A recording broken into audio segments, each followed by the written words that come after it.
Good morning everyone, my self Pankaj Yadav आपके अपने YouTube channel medical science में एक बार फिर से नई वीडियो के साथ मैं स्वागत करता हूं, जो कि है एंडोट्रैकियल इंट्यूबेशन।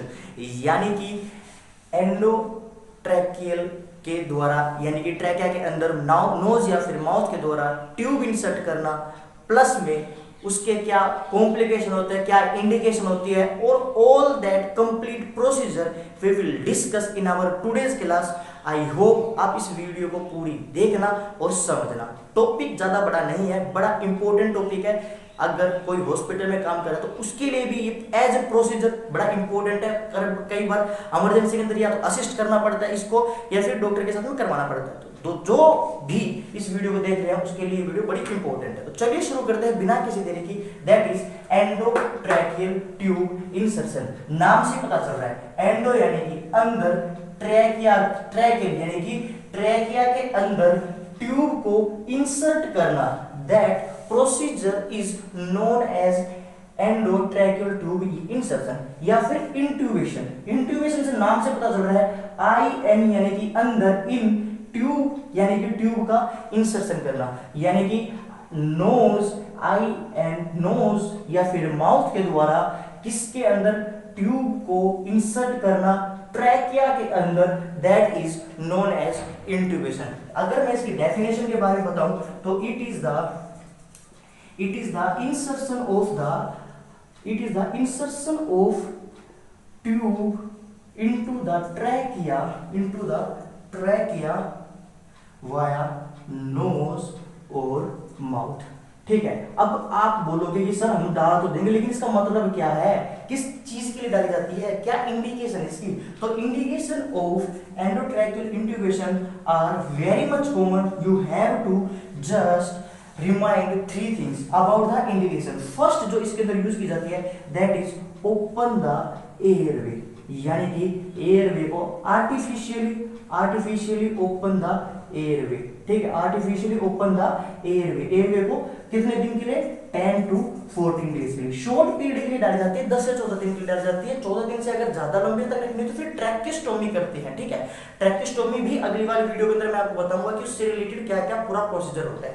देन उसके बाद में सेकंड नंबर पे, it also reduces the secretion, यानी कि सर सीक्रेशंस को रिड्यूस करवाने के लिए, कम करवाने के लिए इसका यूज किया जाता है। Third one sir, manually giving oxygen, यानी कि ऑक्सीजन देना मैन्युअली, यानी कि मैन्युअली ऑक्सीजन देना, बाहर से ऑक्सीजन डिलीवर करने के लिए इसका यूज किया। तो these are the indication of the endotracheal tube insertion या फिर इंट्यूबेशन। याद रखना, जो जनरल एनेस्थीसिया होता है वो भी इंट्यूबेशन के द्वारा, एंडोट्रैकियल ट्यूब के द्वारा दिया जाता है। अगर कोई रेस्पिरेटरी डिस्ट्रेस सिंड्रोम से बच्चा पैदा हुआ है और रेस्पिरेटरी डिस्ट्रेस हो रही है तो उसके अंदर भी एंडोट्रैकियल इंट्यूबेशन के द्वारा ऑक्सीजन डिलीवर किया जाता है।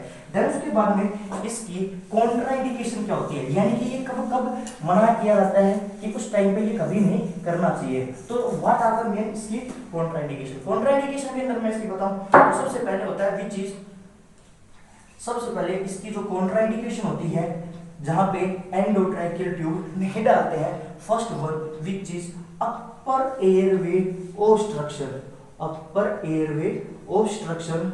देन सेकंड नंबर पे होता है लैरिंजियल एडिमा, सेकंड नंबर पे लैरिंजियल एडिमा हो रहा है, या फिर थर्ड नंबर पे सर, या फिर फेशियल बर्न हो चुका है किसी भी कारण की वजह से, ठीक है, बर्न हो चुका है तो उसके अंदर हो जाती है अपर एयरवे ऑब्स्ट्रक्शन हो जाती है, या फिर फोर्थ वन की चीज ओरल सर्जरी, यानी कि ओरल सर्जरी के दौरान पे भी इसके अंदर इसको कॉन्ट्राइंडिकेट किया जा सकता है। इस टाइम पे कभी भी एंडोट्रैकियल इंट्यूबेशन नहीं किया जाता। लिखते जाना साथ के साथ में।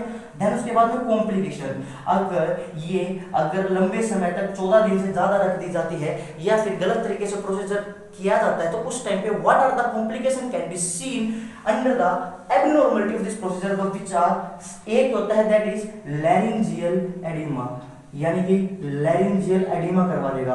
अगर किसी के लैरिंजियल एडिमा नहीं हो रहा है तो आप डाली जा सकती है, एंडोट्रैकियल ट्यूब इंट्यूबेशन किया जा सकता है। लेकिन किसी के हो रहा है तो कॉन्ट्राइंडिकेशन के अंदर तो कभी नहीं की जाती है। प्लस में लैरिंजियल एडिमा कर सकता है, जिसके नहीं हो रहा तो अगर गलत तरीके से या फिर लंबे समय तक रखा जाता है तो लैरिंजियल एडिमा हो सकता है। ठीक है, तो this is the complication of the किसका सर, एंडोट्रैकियल इंट्यूबेशन का। अब मैं इसकी, ये तो हो गया इसकी कॉम्प्लिकेशन। देन उसके बाद में सर कौन से आर्टिकल्स कलेक्ट किए जाते हैं, तो आर्टिकल्स रिक्वायर्ड, ठीक है। आर्टिकल्स रिक्वायर्ड के अंदर सबसे पहले जो यूज किए जाते हैं, सबसे पहले first one collect articles, articles को आपने कलेक्ट कर लिया। देन उसके बाद में सेकंड नंबर पे सर मसल रिलैक्सेशन, यानी कि मसल को रिलैक्सेंट करने वाला जो एजेंट होता है that is succinyl choline, succinyl choline. ये जो एजेंट होता है ये मसल्स को रिलैक्स कर देता है, तो ये यूज किया जाता है। Then third one which is short anaesthetic, यानी कि short anaesthetic which is sir midazolam, ठीक है। Midazolam use as a sedative किसके during the procedure of the endotracheal intubation. Fourth one that is sir इसके बाद में एम्बूबैग की जरूरत पड़ सकती है, ठीक है, Ambu bag. And fifth one which is stethoscope, ठीक है, सेथोस्कोप की भी जरूरत पड़ती है किसके दौरान पे, एंडोट्रैकियल इंट्यूबेशन के दौरान पे। फिफ्थ वन जो कि सबसे most, sixth one which is most important article that require, इसके अंदर लाइक लिखते जाना, मैंगिल्स फोर्सेप्स, मैंगिल्स फोर्सेप्स। ये जो फोर्सेप्स होती है ये क्या फंक्शन करती है, टू री इंसर्ट, ठीक है, to reinsert the ET tube in during the dislodge हो जाती है, ठीक है, ड्यूरिंग द डिसलॉज हो जाता है, तो उस टाइम पे इसके द्वारा वापिस से इमरजेंसी के अंदर इसको यूज किया जाता है, यूज इन द इमरजेंसी। अच्छा, मैंगिल्स फोर्सेप्स बहुत जगह पूछे जाते हैं, इसकी डायग्राम पूछी जाती है, तो ये देख लेगा गूगल करके कि मैंगिल्स फोर्सेप्स कैसी होती है, तो समटाइम्स क्वेश्चन पूछे जाते हैं प्रैक्टिकल बेस के अंदर। देन उसके बाद में अगर मैं इसके तीन फंक्शन और बताऊं कि कहां कहां यूज की जा सकती है, तो sir to paint the mouth, जो कई बार क्या होता है कि उसके अंदर पूरे स्वैप को घुमा के और लेना होता है, या फिर to NG tube to remove the, to NG tube coil हो जाती है, to remove the NG tube coil हो जाती है, उसके अंदर भी इसको रिमूव करने के लिए इसका यूज किया जाता है। बाकी इसके अलावा to remove the foreign particles, ठीक है, to remove the foreign particles. So these are the main function of the किसके, मैंगिल्स फोर्सेप्स का। बाकी एक इसके बाद में सेवंथ आता है दैट इज सर बूजे कैथेटर होता है, बूजे कैथेटर यूज किया जाता है। इसका क्या फंक्शन होता है, देखो बूजे कैथेटर एक वो कैथेटर होता है जो माइनर डिफिकल्टी आती है during the endotracheal intubation, that is used as a bougie catheter to help the in the intubation in minor difficulties, यानी कि माइनर डिफिकल्टी होती है उस टाइम पे जो यूज किया जाता है दैट इज बूजे कैथेटर। देन उसके बाद में अब देखो इतनी सारी चीज तो आपने दे दी, लेकिन जो मेन चीज है इसकी वो तो हमने ली नहीं, विच इज क्या सर, ईटी ट्यूब तो ली नहीं अभी तक, ठीक है, तो 8th है या फिर 8th है, ठीक है, 9th है, जो भी है, तो उसके अंदर सबसे पहले क्या किया जाता है कि that is ET tube, ET tube ले। अब मान के चलिए ईटी ट्यूब सबसे पहले क्या साइज होता है इसका, तो जो न्यूबॉर्न होता है ना, न्यूबॉर्न जो जन्म से पैदा होते हैं बच्चा होता है उसको, ये होती है 2.5 से 3.5 mm की, ठीक है, याद रखना 2.5 से 3.5 mm की इसके अंदर यूज की जाती है। देन उसके बाद में अगर बच्चा 1 से 2 साल का है, ठीक है, तो उसके अंदर 4 mm, ठीक है, अगर 2 से 4 साल का है, ठीक है, 3 से 4 साल का तो 4.5 mm यूज की जाती है। सारा डाटा लिख लेना, बहुत इंपॉर्टेंट है। तो उसके बाद में 5 से 6 साल का है तो 5 mm का यूज की जाती है। देन उसके बाद में 6 से या फिर 7 से 10 साल का है तो उसके अंदर 6 mm यूज की जाती है। देन उसके बाद में 10 से 16 साल का है तो 7 mm, और बाकी इसके अलावा एडल्ट फीमेल है, ठीक है, एडल्ट फीमेल है तो 7 से 8 mm का यूज की जाती है, और बाकी मेल है तो 8 से 9.5 mm की ईटी ट्यूब यूज की जाती है। जो ये इसका साइज क्राइटेरिया है, लिख लेना, इंपॉर्टेंट है। मैक्सिमम न्यूबॉर्न की तरफ पूछा जाता है या फिर एडल्ट के अंदर पूछा जाता है, ठीक है, ये लिख लेना। देन उसके बाद में ईटी ट्यूब के साइज का हो गया। अब इसके अलावा और क्या जरूरत पड़ती है भाई, देखो इसके अलावा सर केवाई जेली ले लेंगे, ठीक है, केवाई जेली ले लेंगे। अब केवाई जेली का एज लुब्रिकेंट होता है, ठीक है। बाकी स्टीरेट वगैरह ले लिया जा सकता है। स्टीरेट क्या करता है, जो एक मेटेलिक उसके अंदर डालने के लिए हेल्प करता है, किसको, एंडोट्रैकियल ट्यूब के अंदर से, और उसके अंदर इंसर्ट किया जाने के लिए स्टीरेट का यूज किया जाता है। बाकी इसके अलावा स्टीरेट यूज की जाती है, केवाई जेल यूज की जाती है। प्लस में पोजीशन, भाई कौन सी पोजीशन दी जाएगी, तो सर पोजीशन के अंदर तो हमेशा एक बात याद रखना, स्निफिंग पोजीशन यूज की जाती है। कौन सी, स्निफिंग पोजीशन, जो कि सबसे स्निफ मैं बताऊंगा कैसी पोजीशन होती है, या फिर रोज पोजीशन। फर्स्ट प्रायोरिटी हमेशा स्निफिंग पोजीशन के अंदर होती है, then second one which is Rose position. Rose position या फिर स्निफिंग पोजीशन क्या होता है कि पेशेंट को सुपाइन लेटा दी जाती है और उसके हेड को पीछे की तरफ हाइपर एक्सटेंड कर दिया जाता है, जिसकी वजह से जो उसका एंडोट्रैकिया होता है, यानी कि जो ट्रैकिया होता है वो इजीली दिखता है, ऊपर से लैरिंक्स दिखता है और इजीली उसके अंदर इंसर्ट किया जा सकता है। तो this is that sniffing position. और देन उसके बाद में पोजीशन हो जाती है। पोजीशन कैसे होती है, इसके अलावा लैरिंगोस्कोप की जरूरत और पड़ती है, ठीक है। लैरिंगोस्कोप, लैरिंगोस्कोप क्या करता है, लैरिंगोस्कोप विजुअलाइज करने के लिए यूज किया जाता है लैरिंग्स को, जिसके द्वारा इजीली इंसर्ट कर दिया जा सकता है। तो इसके अंदर क्या होता है कि लैरिंगोस्कोप के दो पार्ट होते हैं, दैट इज पार्ट के अंदर सबसे पहले क्या होता है कि सर हैंड और ब्लेड, ठीक है, ब्लेड, हैंडल एंड ब्लेड, ठीक है। अब ये ब्लेड भी दो तरह की होती है, लिखते जाना, बहुत बार कॉमन क्वेश्चन पूछा जाता है, जो पॉइंट बताने वाला हूं मैं आपको, विच इज, देखो ब्लेड तो हो गई, ब्लेड भी दो तरह की होती है। First one which is Macintosh blade, ठीक है, ये कर्व होती है, कर्व्ड एंड अडल्ट के अंदर यूज की जाती है, ठीक है। और ये एक होती है मिलर ब्लेड होती है, ये स्ट्रेट होती है और चाइल्ड के अंदर यूज की जाती है, किसके अंदर, चाइल्ड के अंदर इसका यूज किया जाता है। तो this is the about the laryngoscope which is generally used as in the endotracheal intubation. तो these are all the articles which are required during the किसके प्रोसीजर के अंदर, लैरिंगोस्कोप के अंदर। देन इसके बाद में होता है व्हिच इज, लैरिंगोस्कोप पढ़ लिया, लैरिंगोस्कोप के बाद में इसका प्रोसीजर बता देता हूं मैं आपको, ठीक है। प्रोसीजर के अंदर सबसे पहले क्या होता है, देखो प्रोसीजर के अंदर सबसे पहले इंसर्ट की जाती है। क्या इंसर्ट की जाती है, देखो एंडोट्रैकियल इंट्यूबेशन आपने साइड सेट कर ली, देन उसके बाद में अंदर डाल दिया गया, 1 से 2 सेंटीमीटर अबव द कैरिना उसको इंसर्ट कर दिया जाता है। और देन उसके बाद में 1 से 2 सेंटीमीटर इंसर्ट करने के बाद में उसके बाद में कंफर्मेटिव होती है, यानी कि फिक्स करने से पहले हमेशा प्लेसमेंट चेक की जाती है। यानी कि प्रोसीजर के अंदर क्वेश्चंस नहीं पूछते, बस याद रखना 1 से 2 सेंटीमीटर अबव द कैरिना होता है, जो कफ रिफ्लेक्स होता है अंदर की तरफ, जो क्या करवाता है, कफिंग करवाता है। और मेनली क्या होता है कि उससे 1 से 2 सेंटीमीटर अबव रखना पड़ता है, किसको, एंडोट्रैकियल को। और बाकी इसके अलावा प्रोसीजर के अंदर तो बस ये होता है। और देन उसके बाद में हमेशा check the fixation, check the placement before fixation, ठीक है, कि इसके द्वारा अपन पहले प्रिवेंट करवाते हैं और चेक कर लेते हैं। बाकी इसके अलावा check the placement before the fixation.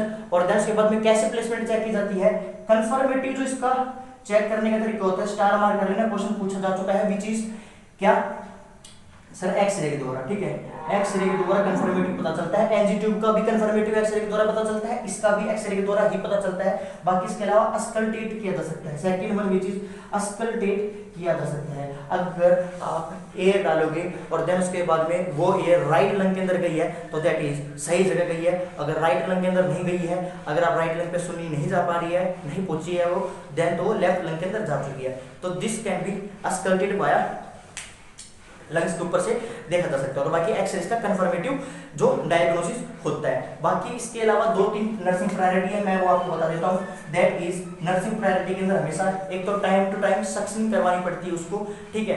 Then इसके अलावा उसके अंदर माउथ गैग यूज कर ली जाती है, जो उसको बाइट होने से प्रिवेंट करवाते हैं। प्लस में अगर किसी भी साइड में प्रेशर पड़ रहा है, लिप वगैरह की साइड में एंडोट्रैकियल का ट्यूब का, तो उस टाइम पे साइड में कोई भी पैड वगैरह लगाया जाता है, जिसकी वजह से अल्सर वगैरह फॉर्मेशन ना हो। तो these are the main 2 से 3 nursing priority which is very much important during the endotracheal intubation। अब इसके बाद में क्वेश्चंस कैसे आते हैं, क्वेश्चंस ये ऐसे आते हैं कि अगर वेंटिलेटर के ऊपर कोई पेशेंट है, एंडोट्रैकियल लगा चुका है ड्यूरिंग द एंडोट्रैकियल ट्यूब, अगर वेंटिलेटर के ऊपर है और फिर क्या है कि हाई अलार्म बीप बजती है, यानी कि जो वेंटिलेटर है, वेंटिलेटर के ऊपर हाई अलार्म भी बजती है, तो क्या प्रॉब्लम है? तो प्रॉब्लम इज कि सर सीक्रेशंस का लेवल बहुत ज्यादा इंक्रीज हो चुका। पॉइंट को लिखते जाना कि जो सीक्रेशंस है वो बहुत ज्यादा इंक्रीज हो गए, तो प्रायोरिटी क्या होगी सर? सक्शन करवाना पड़ेगा कि जो सीक्रेशंस आ रहे ट्रैकिया के अंदर वो बहुत ज्यादा बढ़ गई, इसलिए हाई प्रेशर अलार्म बज रहा है तो उसको सक्शन करवाना पड़ेगा। नर्सिंग प्रायोरिटी आंसर ये आएगा। क्वेश्चन बहुत बार पूछा जा चुका है ये वाला।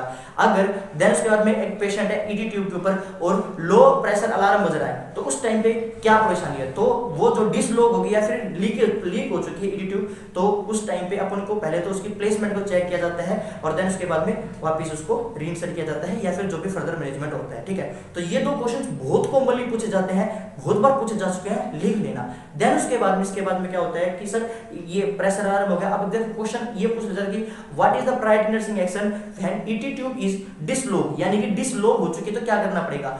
तो सबसे पहले मैनुअली वेंटिलेट किया जाएगा, पोजीशन को अंदर हाइपर एक्सटेंड करके पोजीशन को, और उसके अंदर मैनुअली वेंटिलेट किया जाएगा एम्बू बैग के द्वारा।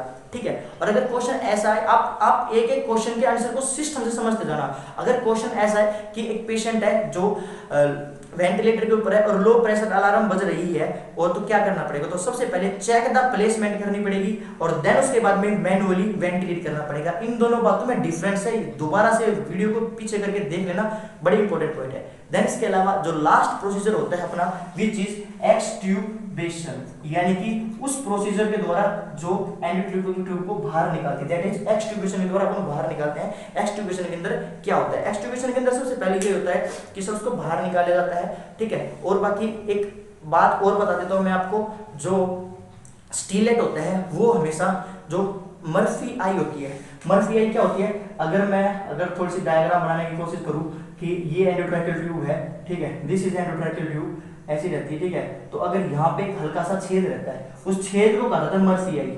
ठीक है, होल को कहा जाता है मर्फी आई।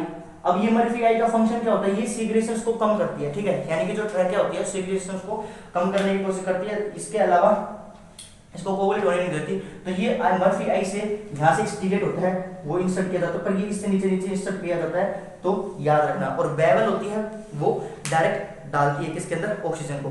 ठीक है, प्लस में जो पार्ट जाता है किसके द्वारा? इस सीरीज के अंदर जो बेवल होती है वो भी बॉडी पार्ट के अंदर जाती है। तो this is all about the दो पॉइंट थे मैंने बता दिया। बाकी एक्सट्यूबेशन के अंदर अपन उसको बाहर निकालते हैं, और बाकी इसके अलावा विद इन 24 आवर, एक्सट्यूबेशन के विद इन 24 आवर अगर स्ट्राइडर रेस्पिरेशन हो रही है, स्ट्राइडर ब्रेथ साउंड आ रही है, तो डॉक्टर को इन्फॉर्म करना है। और अगर 24 आवर के बाद आ रही है स्ट्राइडर, तो which is very much normal. Deep breath exercise के लिए बोला जा सकता है पेशेंट को, डीप ब्रीथ एक्सरसाइज कर लेगा, प्लस में एक्सेसिव टॉकिंग से दूर ही रहेगी, कम बात करेगा। तो this is all about the endotracheal intubation. I hope मैंने सारा का सारा जो इससे क्वेश्चंस पूछे जाते हैं वो कवर करने की कोशिश की है। अगर आपने ये वीडियो यहाँ तक देखी है तो लाइक जरूर करके जाना, अगर आपने कुछ अच्छा सीखने को मिला है, और चैनल पे नए तो सब्सक्राइब करके जाना। ये चैनल आपका ये किसी ना किसी एग्जाम में आपकी जरूर हेल्प हो। प्लस में आप मेरे इंस्टा पे फॉलो कर सकते हैं, वहाँ पे मैं क्वेश्चंस डालता रहता हूँ बहुत सारे। बाकी मिलते हैं अपनी नेक्स्ट वीडियो के लिए। टिल देन सभी भाइयों को, सभी को नमस्कार।